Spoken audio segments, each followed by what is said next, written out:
Welcome back to episode 7 of the Real Estate Den. Today we have Jackson and Krstina joining us. Hi, Jackson. How's it going? Hi, Krstina. Hi. Awesome. So we'll just get right into this. Let's ask. So, Jackson, tell us a little bit about you, your background, and what you're doing now in real estate. So I grew up in Chicago and then I came out here for school. I graduated DU and studied real estate and finance. And then once I graduated, I got my real estate license since I had the coursework already through DU. And then now I am a real estate agent with New Western in Colorado. We are the nation's largest private marketplace for investors to find homes to rehab. So we kind of only deal with investment properties and cash buyers as opposed to traditional real estate. And it's been really fun, really interesting. And I've been doing it for about 6 or 7 months now. We're in January. So first full year headed into being in real estate. I've loved every minute of it. And yeah, it's definitely been very interesting and also challenging, but still very fun. Awesome. So this is your first career. Yes, this is my first job straight out of college. I worked an internship also in real estate. It was more on the commercial side, and that's where I first thought that I was going to kind of venture towards, and then kind of took a pivot, and then here I am now. Well, it was my first career too, pretty so, and I think it was Kristina's as well. Because Krstina, tell us a little bit about you and where you're from and what you do in this wonderful industry. Yeah, definitely. So, born in Colorado, specifically grew up in Aurora. And I was actually in the hospitality industry, specifically the hotel industry, for about 8 years. And I was graduating college. I was originally trying to get into the digital marketing ad agency arena. So really trying to find my place in the world. And at the time, my best friend was working for a mortgage company, and the owner of the company was looking for an assistant, a loan officer assistant. And so he really took me under his wing, and I was with that company for 10 years. So fast forward, here we are. Nice. So you got in 2014 then? Yep. Correct. Okay, cool. Mm-hmm. Awesome. Yeah. So you're a native, Krstina. Mm-hmm. Jackson, what drew you to Colorado? Because I'm also a native. So like I always just like to ask because like I was born in Greeley, like I lived in Aurora, like, just when you're here, you're just here. So like what brought you to Colorado? Yeah. So just being in Chicago, I definitely loved every minute of it, but it was interesting. So I had no idea where I kind of wanted to go for school, and so I just sent so many applications all over the Midwest, and then I randomly checked out Denver, and then I took a tour, and I really liked that it was smaller, and then it was also kind of downtown. And still getting that same city feel that I'd been so accustomed to, rather than just going to a Big Ten school or something like that. And then so I kind of took a chance. I was the only person from my high school to venture out here in my grade. That is, there was a couple younger than me and also older than me, but kind of just took a chance, and I got a good opportunity to study business. And then I started off in finance, and then I just picked up real estate as well. And then I switched to fully real estate, and then also kept a finance minor. But then, yeah, and just being in Denver has been awesome. I can say that I like it more than Chicago, probably just because it's definitely way sunnier here in the winters. I do enjoy skiing and going up to the mountains, so it's definitely been a great opportunity for me to kind of spread out and venture out west.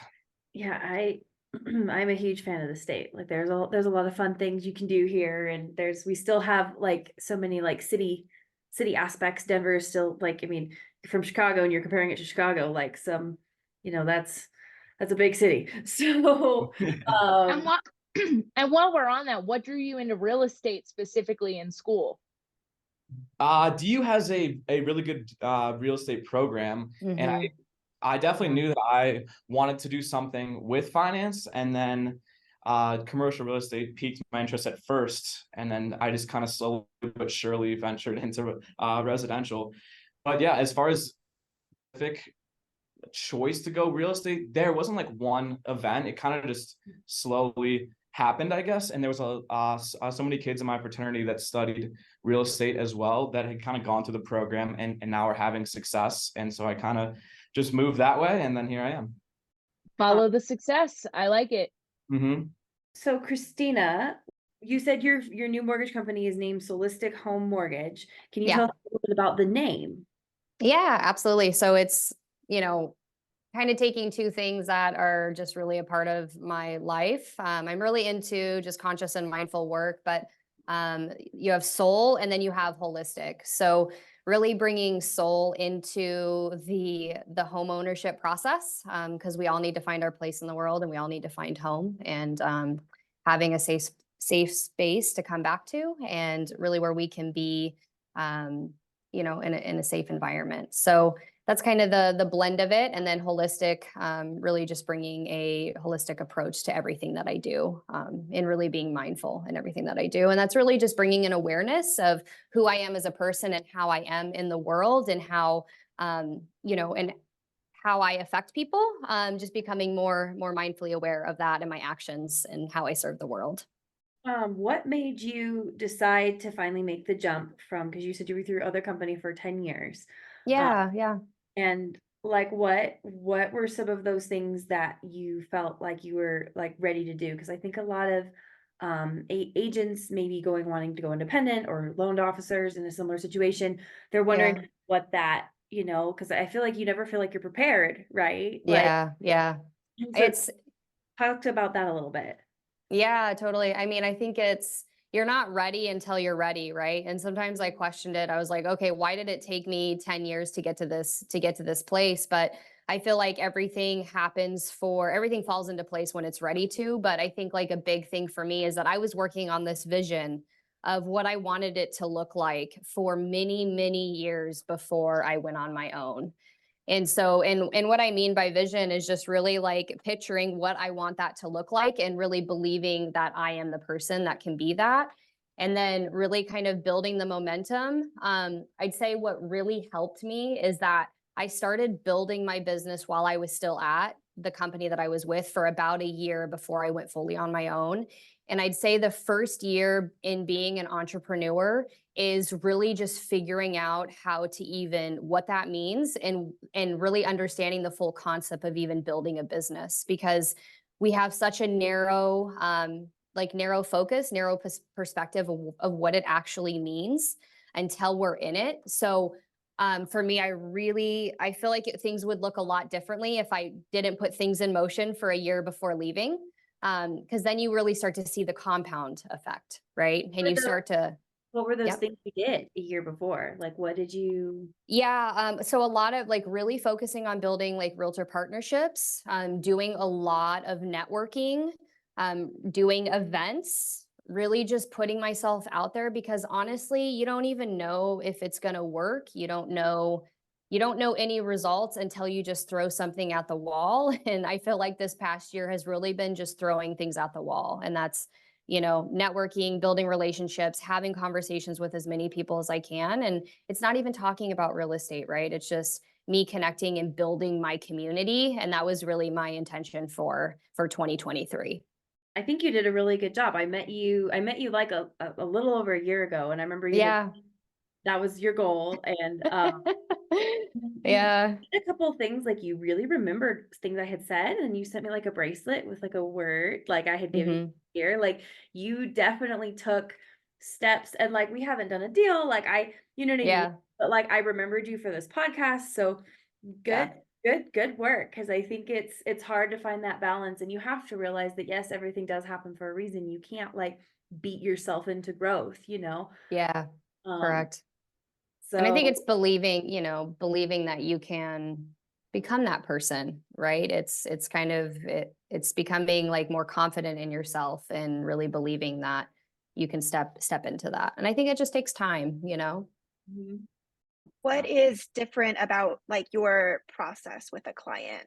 Like because you said you have like a holistic approach, like what is different? I'm really interested in. Yeah, for sure. So, I mean, really my previous like background in the 10 years that I was at the company that I was with, it was direct to consumer.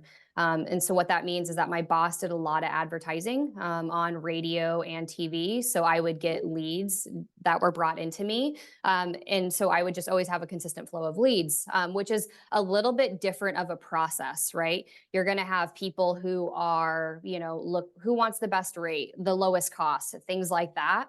Whereas like this shift in my business is that my target audience is millennials. Ultimately, obviously I want to help everybody, but really I want to help millennials get into home ownership. And so this process, I'm starting to work with my ideal client, and it goes so much deeper because the conversations that I'm having with them, it's like, we're not even like, oh, let's like talk about rates and stuff. It's like, oh no, let's talk about your vision. Let's talk about your goals with real estate. What do you want the next 3, 5, 10 years to look like? And ultimately, like, what is most important to you, And so for me, it's really just a process of like really going deeper with the client and ultimately being a support system that will help them every step of the way, whether they're 2 years, 3 years from the process. Like, I genuinely take the time and I like to go deeper with my clients. So that's where the the mindful and holistic approach comes from. But I think most importantly is really caring about their financial well-being and just their well-being in general, who they are as a person. And that the work that we do, yeah, it just goes so much deeper, right? Because it's so personal in what we do. And sometimes other places like big banks nationwide, like everybody, they can just be a number, right? And it's just like a conveyor belt. And then they call in and they talk to a million different people. And it's like, they can talk, I'm always available and I'm always here for them. So that's kind of the approach. You mentioned ideal client. How does one person figure out what their ideal client is? I mean, that there's a lot of noise around it, right? Because it's like, oh, I want to help everybody, and I think what has helped me nail it down is a lot of my background, not just in hospitality and like the hotel industry, but I'm a longtime dancer and performer in the music industry. So I've done a lot of shows and I know a lot of people in Denver. So I've already like built a really big following and just a community of people that I know. And a lot of those people are millennials. And so for me, it's like, what is around me and who do I know and who can I also relate the most to? And I feel like that's all, the biggest thing that our, millennials face is affordability, And so, trying to combat that. Awesome. Jackson, do you have an ideal like client for investor? Because I feel like investors also can be pretty broad. Yeah. As far as ideal client goes, it's more definitely somebody who's capable and interested in actually going in and taking some kind of hoarder house or something that needs a ton of work and has that long-term vision to take that canvas and then put in that work and then put it back on the market for a future homeowner and just kind of help the neighborhood out almost, just kind of make everything just kind of nicer. But as far as like actual ideal client, I'd say it's very broad. Everyone kind of has their own criteria of what they're looking for. For me, it's just definitely somebody who has the time, has the connections, and has the resources to actually take our product, which is that kind of investment grade property that needs that work, and then they can go in and fix it up, and then of course make their money while also helping out the community. Do you have like maybe a ideal thing that you sort of like look for? Like, what do you look for in a good investment when you're looking for properties to purchase? Like, what if you could give just like some generic, like, is this a good investment? Is this not, sort of, advice? Yeah, definitely. Neighborhoods are huge, I would say, and then That makes sense. it's pretty much mostly numbers. Essentially, it's, hey, this thing's going to cost me 50 grand to fix up and I can sell it for whatever 400 grand. I need to get it at 300 so I can make that whatever money, and it makes it worth my 2 or 3 month time to actually go in and do that work. It's way less specific almost. It's just more numbers. And at the end of the day, if the numbers work, then my investors will hop on it and make some money. How do you get those numbers? Like, how are you able to like value how much a property needs work done? You know, I think a lot of people have a hard time with doing that. You know, they look at a kitchen and they don't know if it's 10 grand or 100 grand. Like they really don't, you know, and of course it also varies too, right? Like different kitchens do cost 10 and do cost 100, you know?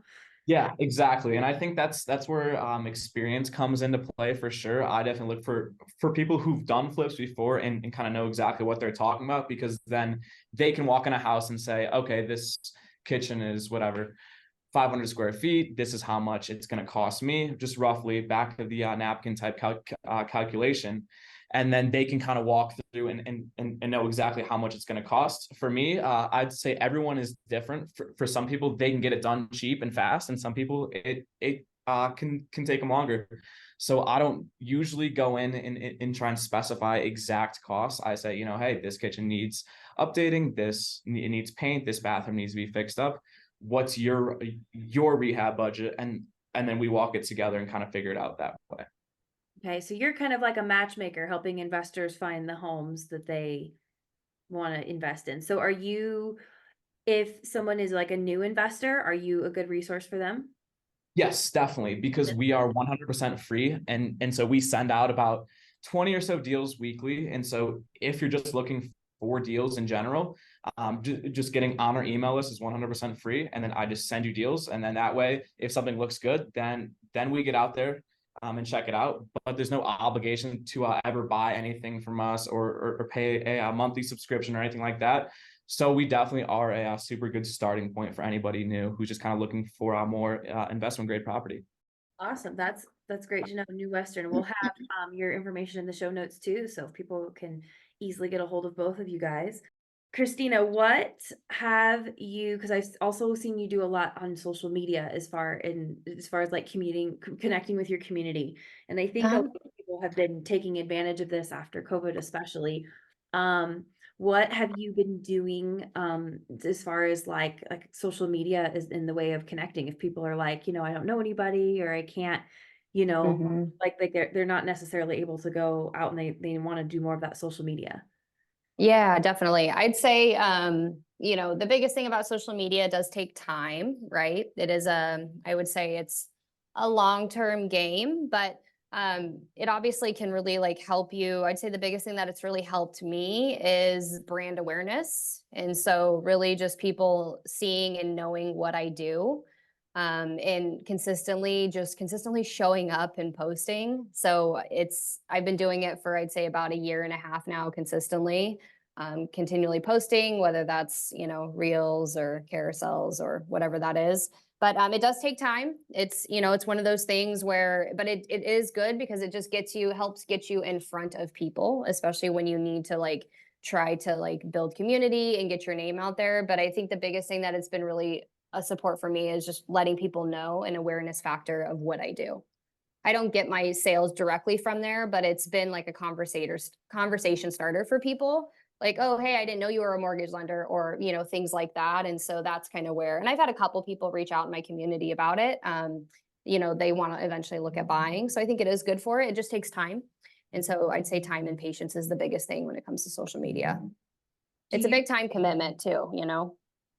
Do you plan out your content? Like, do you schedule posts or do you just post like in the moment? Yeah, so I mean, really, like, if I'm being real, lately, what I've been doing is I've been trying to at least schedule it a week or two ahead. This January, I was like trying to plan it out for the month. So trying to kind of refine and be more strategic in that. It can be very time consuming. And I think it can create a lot of anxiety for people. I've been there. I know what it feels like, and kind of putting the pressure like, oh, I need to post. Oh, I need to post. But I typically try to plan it out at least a week or two ahead. And then I've only consistently I do like 3 posts a week. And I know sometimes it's like, oh, for the algorithm, you need to post, 3 times a day. And it's like, I don't have the capacity to do that, nor do I want to do that. That's not my business. And that's not where I want to, put my pressure on myself to do that, Jackson, do you And use social Jackson- media? Yes, I do. I definitely use more of Facebook, and Facebook groups, I would say, are pretty big. And then from there, I also really like going to in-person meetups, like happy hours, coffee, Yeah. Oh yeah. stuff like that. And I feel like that has been where most of my success has come, as far as just finding more people and just talking to more people, Mhm. as opposed, just cold calling or just something like that. Because actually seeing somebody in person or on social media kind of helps put a face to the name. And instead of, me just calling whatever 100 people, and it's just not the same. I would say it definitely is much more meaningful actually having that personal connection, sitting down, having Helps a you. coffee, just talking in general just kind of helps me find more and just get in front of more people. And yeah, and then also for me, just being so new and so young, just out of being able to learn from people who have had success investing in real estate, because that's what I want to start doing later down the line. But yeah, it's definitely been super nice to actually talk to really smart people at those meetups and on social media and stuff. What do you look for in a meetup group? Like when you're looking at sort of something you might want to go to or not, like what gives you like the impression that you want to go versus one that you may not want to attend? Yeah, so as far as what I look for in a good meetup, I definitely like to look online and see how many people are actually going, and then also see kind of where it's at. If it's close to me, then I'll definitely make an effort to get out there. But then also just kind of seeing those good communities that always kind of show up and host events and whatnot. Okay. So are you posting events in your Facebook groups? Like, are you like sort of making them work together, like marketing your in-person events to your Facebook group and vice versa?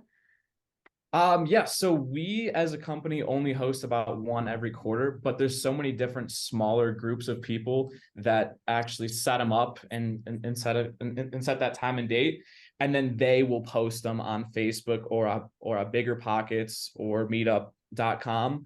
And then from there you can just search like just online and then find them from there, and then kind of see who's going. If you look at the RSVP list, if there's 10 or 20 people going, or if you've actually been to that one before, it definitely helps knowing exactly who's going to be there and who's not.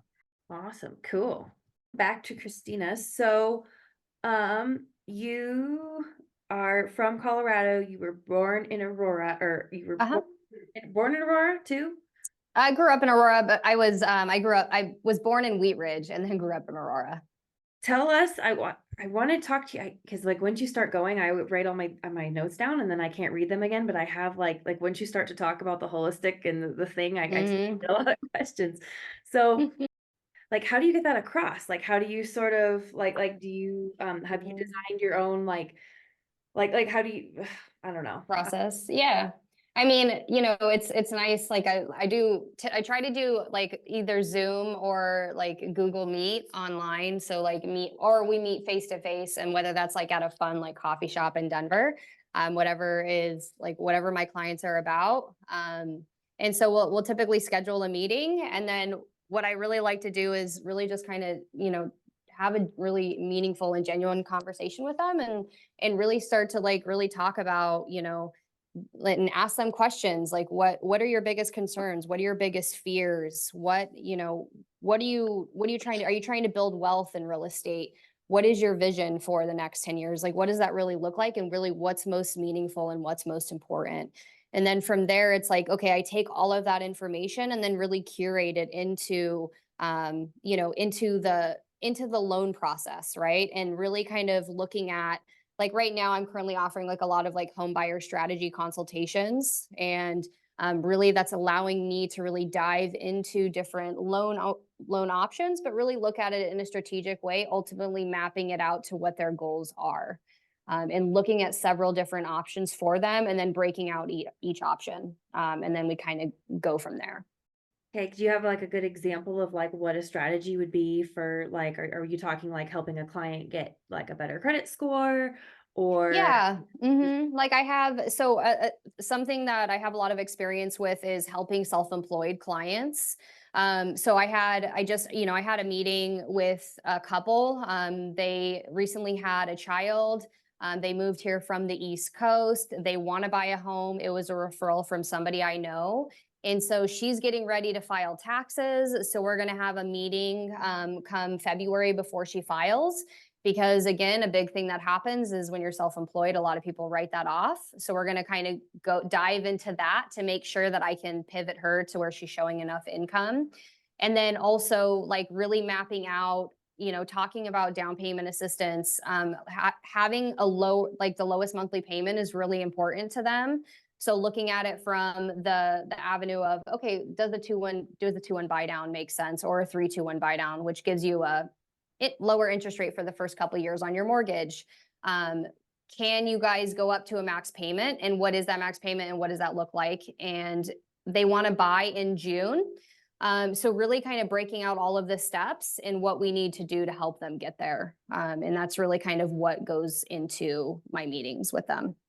So when do you recommend someone get a hold of you if they want to buy a house in a year? Now. Perfect. So you can make a plan and. Yeah, because it's, it's like you're trying to throw a dart at a dartboard, right? And so until and until you like really sit down and really know it's one thing to like conceptually know, but like analytically know the actual steps. And so that you have a financial roadmap in place.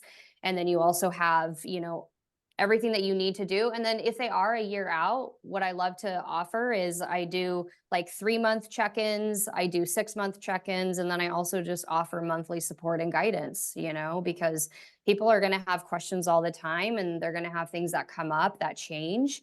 So really, I just want to kind of always be in their, in their life, and really genuinely help them. And it's a good That's what I always tell people. They're like, they're like, well, I don't want to buy until so-and-so. I'm like, call a lender, Yeah. but I'm not ready yet. Call a lender. Call a lender. Just call the lender. I'll give them, I'd be like, I gave you a number. Just call them. Like, Yeah. because you never know. And that way I was like, you don't want to like wait and then you find out that you need to do some credit repair or something. And I just tell people that. And they don't. For sure. I know. And I think too, like, in that conversation that I was having with clients, like I kind of went over some numbers with him, because I go over like a visual presentation so they can see each different loan option. And he's like, wow, he's like, I'm just surprised that my cash to close is just so low. And I'm just like, and we looked at a regular like loan option, and then we looked at a loan option with down payment assistance, and he thought it was just incredibly low. He's like, oh, I had this, like I had to bring, that conception of like, oh, bringing 20% down, so it's like really demystifying the things that people think, and they don't really know until they know. Well, and especially a good reminder for the self-employed to definitely chat if you're planning on buying a house with a lender before you do taxes. Yeah, especially right now. I'm going to be sending out an email to everybody that I know about that, just as a reminder. So it's really, and I think it's, we're starting to see a lot more people be self-employed, step into the entrepreneurial space. So really getting ahead of the game can really help with that. Jackson, do you have to do a lot of education, or are most of your investors pretty experienced? I would say it's about 50-50. So sometimes people have kind of heard of us, and then they just want to see our deals and kind of know more. But I would say sometimes people don't really know most about flipping houses, and so they kind of just come to us as a resource to find more deals. But I would say, yeah, definitely people have a good grasp on exactly what they're trying to do, and usually they either just need either money or good contracting, or they have all that and then they just need deals in general. And so we kind of bridge the gap, just helping them out. I definitely like to I would say network and try and find good contractors and try and find good lenders for my people, and so that way, if they need that that resource, I can help them out. But yeah, I would say definitely it's very 50-50. That makes sense. So if Jackson, if anybody has any investor questions or wants to get a hold of you and learn more about you and what you do, where can they find you? What's the best way to reach you? They can find me either on Facebook, or they can find me just with my phone number. It's 312-983-0775. Or just search, just kind of search me up online on social media, and then you'll be able to find me. Perfect. Connect in the World Wide Web. Krstina, where can we find you? Yeah, they can go to my website, which I actually just published a couple of weeks ago, and that's solistichomemortgage.com. And it has my contact information. They can reach me directly there. Perfect. Awesome, guys. And thank you so much for joining us today and connecting and sharing your experience. And we will see you at the next episode.